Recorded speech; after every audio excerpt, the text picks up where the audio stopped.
पौष पूर्णिमा। नमस्कार भक्तजनों, पौष पूर्णिमा व्रत कथा। काशीपुर नगर के एक गरीब ब्राह्मण को भिक्षा मांगते देखकर भगवान विष्णु जी ने स्वयं ही एक बूढ़े ब्राह्मण के रूप में उस निर्धन ब्राह्मण के पास गए और कहने लगे, हे विप्रे, श्री सत्यनारायण भगवान मनोवांछित फल देने वाले हैं। तुम उनका व्रत पूजन करो, जिसे करने से मनुष्य सब प्रकार के दुखों से मुक्त हो जाता है। इस व्रत में उपवास का भी अपना महत्व है, किंतु उपवास से मात्र भोजन न लेना ही नहीं समझना चाहिए। उपवास के समय हृदय में ये धारणा होनी चाहिए कि आज श्री सत्यनारायण भगवान हमारे पास ही विराजमान है। अतः अंदर व बाहर शुचिता बनाए रखनी चाहिए और श्रद्धा विश्वास पूर्वक भगवान का पूजन कर उनकी मंगलमयी कथा का श्रवण करना चाहिए। श्री सत्यनारायण की कथा बताती है कि व्रत पूजन करने में मानव मात्र का समान अधिकार है, चाहे वह निर्धन, धनवान, राजा हो या व्यवसायी, ब्राह्मण हो या अन्य वर्ग, स्त्री हो या पुरुष।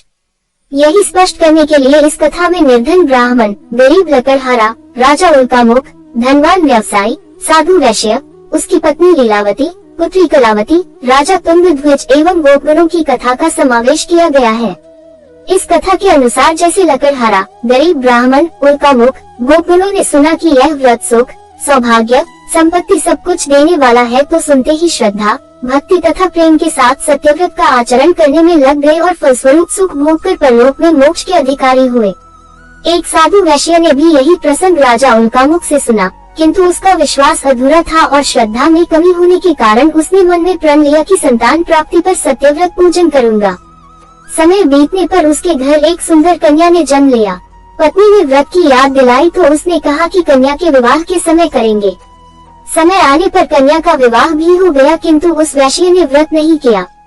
सभी वह अपने दामाद को लेकर व्यापार के लिए चला गया। वहां उसे चोरी के आरोप में राजा चंद्रकेतु द्वारा दामाद सहित कारागार में डाल दिया गया। उसके अपने घर में भी चोरी हो गई। पत्नी लीलावती और पुत्री कलावती भिक्षावृत्ति के लिए विवश हो गई। एक दिन कलावती ने किसी के घर श्री सत्यनारायण का पूजन होते देखा और घर आकर माँ को प्रसाद दिया। तब माँ ने अगले दिन श्रद्धा से व्रत पूजन कर भगवान से पति और दामाद के शीघ्र वापस आने का वरदान मांगा। श्री हरि प्रसन्न हो गए और स्वप्न में राजा को कह दिया कि वह दोनों बंदियों को छोड़ दे, क्योंकि वह निर्दोष है। राजा ने अगली सुबह उनका धन धान्य तथा प्रचुर द्रव्य देकर उन्हें विदा किया। घर आकर पूर्णिमा और संक्रांति को सत्यव्रत का जीवन भर आयोजन करता रहा। परिणाम स्वरूप उसे सांसारिक सुख भोग कर मोक्ष प्राप्त हुआ।